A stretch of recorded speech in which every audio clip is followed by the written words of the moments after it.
Hello friends, எல்லாருக்கும் வணக்கம். நேற்று மார்க்கெட் முடிஞ்சதுக்கு பிறகு சில முக்கியமான நியூஸ் வந்திருக்கு. நம்ம ஃபாலோ பண்ணிட்டு இருக்க சில முக்கியமான பங்குகளில் அந்த நியூஸ் பற்றி தான் இப்போ கிளியராக பார்க்க போகிறோம்.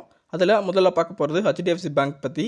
ஏப்ரல் 20 அவங்களோட போர்ட் மீட்டிங்கை அறிவிச்சிருக்காங்க. மேபி இந்த மீட்டிங் இவங்களோட ஃபினான்ஷியல் இயர் 2023க்கான கன்சாலிடேட் ரிசல்ட் அறிவிக்க போகிறதுக்கான ஒரு முடிவெடுப்பாங்க. அது மட்டும் இல்லாமல் டிவிடெண்ட் பற்றியும் பேச்சுவார்த்தைகள் இருக்கும் அப்படிங்கிற மாதிரி குறிப்பிட்டிருக்காங்க. ரிசர்ச் அனலிஸ்டெல்லாம் மேபி மார்ஜின்ஸ் எல்லாம் வீக்காக இருக்குது. ஸோ எக்ஸ்பெக்ட் பண்ணதை விட ரேஷியோ கொஞ்சம் குறைவாகவோ எக்ஸ்பெக்ட் பண்ண அளவுக்கு வரப்போகுது அப்படிங்கிற மாதிரி ஃபீல் பண்ணுறாங்க. மேபி எக்ஸ்பெக்ட் பண்ணுறதை விட குறைவான ரிசல்ட் கொடுத்தாங்க அப்படின்னா மேபி நம்ம எதிர்பார்த்துட்டு இருந்த அந்த 1200 1100 வரைக்குமே பங்கு ஏறதுக்கான வாய்ப்புகள் ரொம்ப அதிகமாக இருக்குது. ஸோ நம்ம வழக்கம் போல் சொல்கிறது தான், இந்த மாதிரி சான்ஸை கண்டிப்பாக யூஸ் பண்ணிக்கோங்க. ரிசல்ட் எப்படி வருது அப்படிங்கிறத பார்த்துட்டு அதுக்கப்புறமா இதில் இன்வெஸ்ட் பண்ணுறதை பற்றி யோசிக்கலாம். இப்போதைக்கு ஹெச்டிஎஃப்சி பேங்க்கில் நீங்கள் இன்வெஸ்ட் பண்ணுறதை கொஞ்சம் தவிர்க்கிறது பெட்டர் அப்படின்னு நான் ஃபீல் பண்ணுறேன். ஓகேங்களா? ஸோ ரிசல்ட் வந்ததுக்கப்புறமா அது பாசிட்டிவாக இருந்தால் ரொம்ப ரொம்ப நல்ல விஷயம். ஏன்னா ஆல்ரெடி நம்ம அக்குமுலேஷன் பண்ணி வச்சுருக்கோம். ரிசல்ட் மோசமாக இருக்கிற பட்சத்தில் நல்ல ஒரு இறக்கம் கொடுப்பாங்க. அந்த இறக்கத்தில் நல்ல ஒரு ஆவரேஜ் பண்ணலாம் அப்படிங்கிறது என்னோட ஒப்பீனியன். இதை பற்றி நீங்கள் நினைக்கிறீங்க அப்படிங்கிறத கமெண்ட்டில் சொல்லுங்கள். ஓகேங்களா? அடுத்ததாக எல்என்டி டெக்னாலஜி சர்வீசஸ் தரப்புலேருந்து முக்கியமான தகவல் கிடச்சிருக்குங்க. அவங்க அமெரிக்கன் டெக்னாலஜி கம்பெனியான என்விடியா கூட ஒரு பார்ட்னர்ஷிப்புக்குள்ளே வராங்க. இந்த பார்ட்னர்ஷிப் மூலமாக எல்என்டி டெக்னாலஜிஸோட கிட்டத்தட்ட ஒரு 1000 எம்ப்ளாயீஸு பக்கம் என்விடியாவில் இருக்க சில முக்கியமான கோர்சஸான ஜெனரேட்டிவ் ஏஐ கற்றுத்தர போகிறாங்க. இது மூலமாக அவங்கள ஒரு போல் ஆஃப் ஏஐ ஸ்பெஷலிஸ்ட்டாக கன்வெர்ட் பண்ண போகிறதா இந்த பார்ட்னர்ஷிப் மூலமாக தெரிவிச்சிருக்காங்க. இது எல்என்டி டெக்னாலஜியை பொறுத்தளவுக்கு பெட்டரான நியூஸ் தான். ஆல்ரெடி எல்என்டி டெக்னாலஜி இப்போதைக்கு நல்ல விதமான ஒரு பர்ஃபார்மன்ஸை தான் கொடுத்துட்டு இருக்காங்க. அந்த ஸ்டாக்கை பற்றி நம்ம ஆல்ரெடி நிறையவே டிஸ்கஸ் பண்ணியிருக்கோம். கரண்ட்டாக 5190 ரூபா அப்படிங்கிற ரேஞ்சில் இப்போதைக்கு இருக்காங்க. ஸோ இப்போ நல்ல ஒரு கஃபாக மட்டும் தான் ஃபார்ம் பண்ணியிருக்காங்க. எனக்கு தெரிஞ்சு இந்த ரீடெஸ்ட்டுக்கு அப்புறமா இங்கேருந்து ஒரு ரிவர்சல் கொடுப்பாங்க அப்படிங்கிறது தான் நமக்கு ஃபீல் ஆகுது. ஸோ என்ன அப்படிங்கிறத நம்ம பொறுத்து பார்க்கலாம். ஆனால் இப்போதைக்கு இன்வெஸ்ட்மெண்ட் வேணாம் அப்படிங்கிற ஒப்பீனியன். ஏன்னா இப்போதைக்கு நிஃப்டியில் கொஞ்சம் நிலமா சரியில்லாமல் இருக்கிறதா நமக்கு தெரிஞ்சது தான். ஸோ நீங்கள் வெயிட் பண்ணிட்டு இன்வெஸ்ட் பண்ணுறது பெட்டராக இருக்கும். அப்படி இல்லைனா நீங்கள் வாங்கணும் அப்படின்னு நினச்சிங்க அப்படின்னா ஐடிபிஸை ஃபோக்கஸ் பண்ணுங்கள். எனக்கு தெரிஞ்சது பெட்டரான இன்வெஸ்ட்மெண்ட். ஓகேங்களா? அடுத்ததாக டாடா குரூப்லேருந்து முக்கியமான ஒரு நியூஸ் கிடச்சிருக்குங்க. அவங்களோட செமிகண்டக்டர் கம்பெனியான Tata semiconductor assembly and testing private limited அசாமில் ஒரு மேனுஃபேக்சரிங் ஃபெசிலிட்டியை ரெடி பண்ண போகிறாங்க. இந்த ஒரு மேனுஃபேக்சரிங் ஃபெசிலிட்டியோட ஸ்பெஷாலிட்டி என்ன அப்படின்னு பார்த்தீங்க அப்படின்னா கிட்டத்தட்ட 48 மில்லியன் சிப்ஸ் பர் டே அப்படிங்கிற மாதிரி ஒரு பில்டு பண்ணுற கெப்பாசிட்டியோட இந்த ஃபெசிலிட்டியை பில்ட் பண்ண போகிறதா அறிவிச்சிருக்காங்க. இந்த ஒரு ப்ராஜெக்ட் ஃபைலிங்கில் அவங்க குறிப்பிட்டது என்ன அப்படின்னா அசாம் கவர்மெண்ட்டும் டாடா குரூப்போட ஒரு பார்ட்னர்ஷிப்பில் இருக்காங்க. அவங்களும் சேர்ந்து தான் இந்த செமிகண்டக்டர் ஃபெசிலிட்டியை அமைக்க போகிறதா பேச்சு அப்படிங்கிற மாதிரி தான் குறிப்பிட்டிருக்காங்க. ஸோ ஃபைலிங்கில் இதை பற்றி தான் ரெஜிஸ்டர் பண்ணியிருக்காங்க. அது மட்டும் இல்லாமல் ரத்தன் டாட்டா இதை பற்றி தான் ட்விட்டரில் மென்ஷன் பண்ணியிருக்காரு. ஓகேங்களா? ஸோ இது கண்டிப்பாக டாட்டா பொறுத்த அளவுக்கு ரொம்ப ரொம்ப முக்கியமான நியூஸாக தான் பார்க்கப்படுது. ரீசெண்ட் டைமில் டாட்டா பங்குகள் நல்ல ஒரு இறக்கம் கொடுத்துட்டு இருக்காங்க. ஸோ நிறைய research analysts maybe up to ஒரு 30% to 25% இன்னும் இறக்கம் டாட்டா பங்குகள் வரக்கான வாய்ப்புகள் இருக்குது அப்படிங்கிற மாதிரி மென்ஷன் பண்ணியிருக்காங்க. ஏன்னா எல்லா பங்குகளும் ஓவர் பாட் ஜோனில் இருக்காங்க அப்படிங்கிறதையும் குறிப்பிட்டிருக்காங்க. ஸோ நம்ம இப்போதைக்கு அந்த இன்வெஸ்ட்மெண்ட்டை கொஞ்சம் தவிர்க்கிறது பெட்டர். எனக்கு தெரிஞ்சு ரீசெண்ட் டைமில் இன்வெஸ்ட் பண்ணுறதுக்கே கொஞ்சம் பேனிக்காக தான் இருக்குது. ஏன்னா வரப்போகிற நியூஸஸ் ஒருத்தவங்க சொல்கிற நியூஸஸ் எல்லாமே கொஞ்சம் பேனிக்காக இருக்குது. இருந்தாலும் நம்ம ஃபண்டமெண்டலாக செக் பண்ணி அந்த பங்கோட ஃபியூச்சர் எப்படி இருக்கும், பிஸ்னஸ் என்ன பண்ணுறாங்க அப்படிங்கிறத அனலைஸ் பண்ணி தான் இன்வெஸ்ட் பண்ணுறோம். அப்போ இந்த பங்கு இறங்கினாலும் நம்ம பெருசாக எந்த ஒரு பாதிப்பு இல்லை. நல்ல ஒரு சான்ஸ் தான். ஏன் ஒரு குவாலிட்டியான பங்கை பை பண்ணும்போது அந்த பங்கு இறங்கினாலும் டிப்பில் பை பண்ணுறதா ஒரு ஸ்மார்ட்டான ஒரு இன்வெஸ்ட்மெண்ட்டாக இருக்கும். ஸோ அந்த மாதிரி நீங்கள் பிளான் பண்ணி இன்வெஸ்ட் பண்ணுங்கள். கண்டிப்பாக நல்ல ஒரு ப்ராஃபிட்டை மேக் பண்ணலாம். ஓகேங்களா? அடுத்ததாக மேக் மை ட்ரிப்பும் மெராடாக் அப்படிங்கிற ஒரு டிஜிட்டல் ஹெல்த் பிளாட்ஃபார்மும் பார்ட்னர்ஷிப்பில் இருக்காங்க.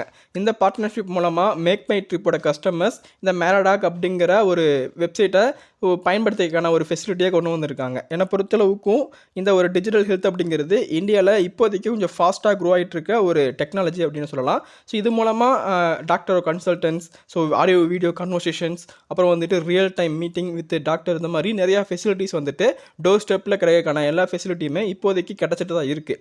ஸோ இந்த ஒரு ஆப்பர்ச்சுனிட்டியாக மேக் மை ட்ரிப் கஸ்டமர்ஸுக்காக ரொம்பவும் ஈஸியாக ப்ரொவைட் பண்ணுறதுக்காக இந்த 2 கம்பெனி இப்போ ஒரு பார்ட்னர்ஷிப்பில் வந்திருக்காங்க. இது கண்டிப்பாக நல்ல ஒரு நியூஸ் தான் இந்த மேக் மை ட்ரிப் பொறுத்தளவுக்கும். அதே போல் இப்போதைக்கு ஹெல்த் செக்டார் எடுத்துட்டோம் அப்படின்னா ஸோ இந்த டெலிஹெல்த், அதே சமயத்தில் இந்த மாதிரி டிஜிட்டல் ஹெல்த் சம்மந்தமாக நிறையா எமர்ஜிங் கம்பெனிஸ் ஆகட்டும், நியூ ஸ்டார்ட் அப்ஸ் எல்லாம் ஓப்பன் ஆகிருக்கு. அது எல்லாமே நல்ல ஒரு க்ரோயிங் மார்க்கெட்டில் இப்போதைக்கு க்ரோ ஆகிட்டு இருக்காங்க. எனக்கு தெரிஞ்சு இந்த ஒரு இனிஷியேட்டிவ் கண்டிப்பாக நல்ல விதமான ஒரு ஒரு இம்ப்ரூவ்மெண்ட் வந்துட்டு ஹெல்த் செக்டரில் சம்மந்தமாக தர வாய்ப்புகள் ரொம்ப ரொம்ப அதிகமாக இருக்குது. ஸோ இப்போதைக்கு நம்ம ஃபோக்கஸ் பண்ண வேண்டியது வந்துட்டு முக்கியமான ஹெல்த் பங்குகள், இந்த மாதிரி டிஜிட்டலி எதெல்லாம் ஹெல்த் சர்வீஸை ப்ரொவைட் பண்ணிட்டு இருக்காங்களோ அந்த பங்குகளை வந்துட்டு செலக்ட் பண்ணி நம்ம இன்வெஸ்ட் பண்ணுறது கொஞ்சம் பெட்டர் வேவாக இருக்கும் அப்படிங்கிற மாதிரி எனக்கு ஃபீல் ஆகுது.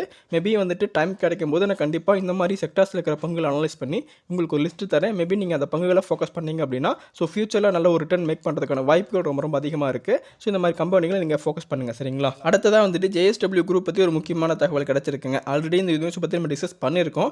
இவங்க சைனீஸ் கார் மேக்கரான MG கூட ஒரு ஜாயின் வெஞ்சரில் இருக்காங்க. இந்த ஜாயின் வெஞ்சர் மூலமாக வந்துட்டு அவங்க என்ன பிளான் பண்ணியிருக்காங்க அப்படின்னா எவ்ரி 3 to 6 months இந்த கேப்பில் வந்துட்டு நியூ ப்ராடக்ட்டை லான்ச் பண்ண போகிறதா வந்துட்டு அறிவிச்சிருக்காங்க.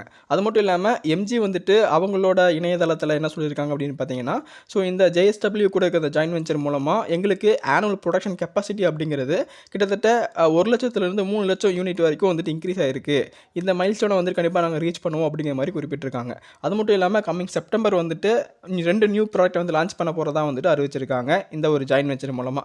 ஆல்ரெடி நமக்கு தெரியும் கிட்டத்தட்ட JSW கிட்ட 51% ஆஃப் மார்க்கெட் ஷேர் அப்படிங்கிறது இந்த ஜாயின் வெஞ்சரில் இருக்குது. அதே போல் பேலன்ஸ் இருக்கிற ஒரு 49% வந்துட்டு MG கிட்ட இருக்குது. ஸோ ஆல்ரெடி வந்துட்டு இவங்க அறிவிச்ச மாதிரி இன்க்ளூடிங் EV மார்க்கெட்டையும் வந்துட்டு ஃபோக்கஸ் பண்ண போகிறோம் அப்படின்னு குறிப்பிட்டிருக்காங்க. அது மட்டும் இல்லாமல் இவங்களோட எய்ம், அதாவது இவங்களோட மோட்டோ என்ன அப்படின்னு பார்த்தீங்கன்னா கிட்டத்தட்ட பஜாஜோட மூவ்மெண்ட்டை வந்துட்டு EV மார்க்கெட்டில் வந்துட்டு இவங்க காட்ட போகிறாங்க, அதாவது MG காட்ட போகிறாங்க. அதுக்கு உறுதுணையாக வந்துட்டு JSW இருக்க போகிறாங்க அப்படிங்கிற மாதிரி குறிப்பிட்டிருக்காங்க. எனக்கு தெரிஞ்சு இந்த அளவுக்கு ஒரு இம்ப்ரூவ்மெண்ட் கொடுக்க வாய்ப்புகள் இருக்கா அப்படின்னு கேட்டால் கொஞ்சம் வாய்ப்புகள் குறைவு அப்படி தான் நான் ஃபீல் பண்ணுறேன். ஏன்னா நம்ம நினைக்கிற மாதிரி EV வந்துட்டு இப்போதைக்கு இம்பாக்ட் ஆகலை. இன்னும் ரொம்ப ரொம்ப ஸ்லோவாக தான் வந்துட்டு EV அப்படிங்கிறது நம்ம இந்தியாவில் வந்துட்டு கொஞ்சம் கொஞ்சமாக இம்ப்ளிமெண்ட் அப்படிங்கிறது ஆகிட்டு இருக்கு.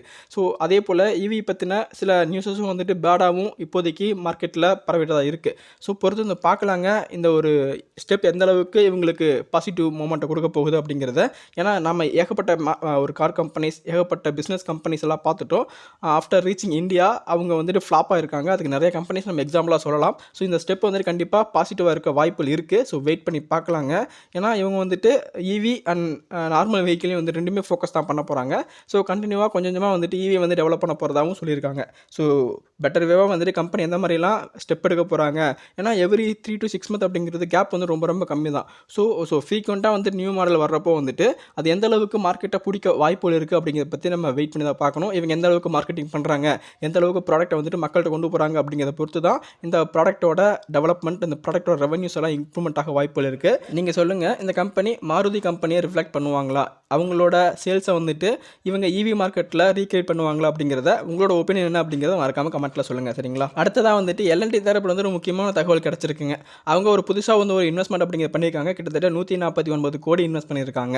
எதில் அப்படின்னு பார்த்தீங்கன்னா நேஷனல் ஹைவே இன்ஃப்ரா ட்ரஸ்ட் அப்படிங்கிற கம்பெனிக்கு வந்துட்டு கிட்டத்தட்ட ஒரு 1.20 கோடி யூனிட்டை வந்துட்டு இவங்க இப்போ ஷேராக பை பண்ணியிருக்காங்க. அதில் வந்துட்டு கிட்டத்தட்ட ஒரு 11% ஆஃப் ஷேரை வந்துட்டு இப்போ இவங்க அக்குமுலேட் பண்ணியிருக்காங்க. இது வந்துட்டு கண்டிப்பாக ஒரு நல்ல ஒரு இன்வெஸ்ட்மெண்ட்டாக தான் எனக்கு ஃபீல் ஆகுது. L&T பொறுத்தளவுக்கும் நம்ம முன்னாடியே சொன்னது தான்.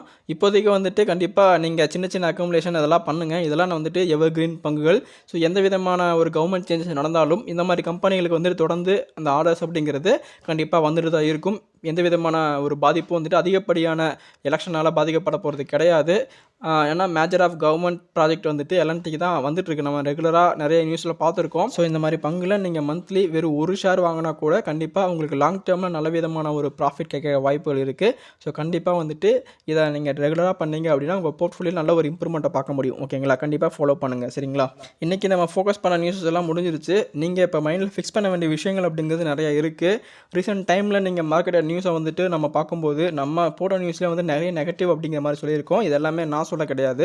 மார்க்கெட்டில் வந்து இந்த மாதிரி டாக் வந்துட்டு போயிட்டு தான் இருக்குது. ஸோ நீங்கள் வந்துட்டு உங்கள் மைண்டை எப்படி செட் பண்ணிக்கணும் இந்த சுச்சுவேஷனுக்கு அப்படின்னு பார்த்தீங்கன்னா, நான் ஃபோக்கஸ் பண்ணுற பங்குகள் எல்லாமே பெட்டரான பங்குகள் அப்படிங்கிறத நீங்கள் நம்பணும். அந்த நம்பும்போது அந்த பங்குகள் வந்துட்டு கீழே விழுந்தால் கூட நீங்கள் அக்குமுலேட் பண்ண வாய்ப்பு ரொம்ப ரொம்ப அதிகமாக இருக்குது. ஒரு பேனிக் ஆகிட்டீங்க, ஒரு உங்களோட எமோஷனல் வந்துட்டு இங்கே ப்ளே ஆகுது அப்படின்னா நீங்கள் வந்துட்டு அந்த ஸ்டாக்கை கஷ்டப்பட்டு சேர்த்த ஸ்டாக்கை வந்துட்டு விற்பனை செய்யறது கூட வாய்ப்புகள் இருக்குது. அந்த மாதிரி சில தவறுகளை வந்துட்டு பண்ணாமல் இருக்கிறது ரொம்ப ரொம்ப ஒரு சேஃபான ஜோன் தான்.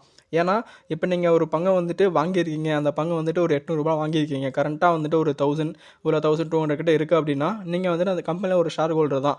இப்போ வந்துட்டு ஒரு மார்க்கெட் சூழ்நிலை, ஒரு எக்ஸ்டர்னல் ப்ராப்ளம்னால வந்துட்டு இந்த பங்கு கீழே இறங்குது அப்படின்னா நீங்கள் அந்த பங்கை விற்றுருவீங்களா? நீங்கள் ஒரு கம்பெனி ஸ்டார்ட் பண்ணியிருந்தீங்க அப்படின்னா அந்த கம்பெனியை வந்துட்டு விற்றுருவீங்களா? கண்டிப்பாக விற்க மாட்டீங்கல்ல.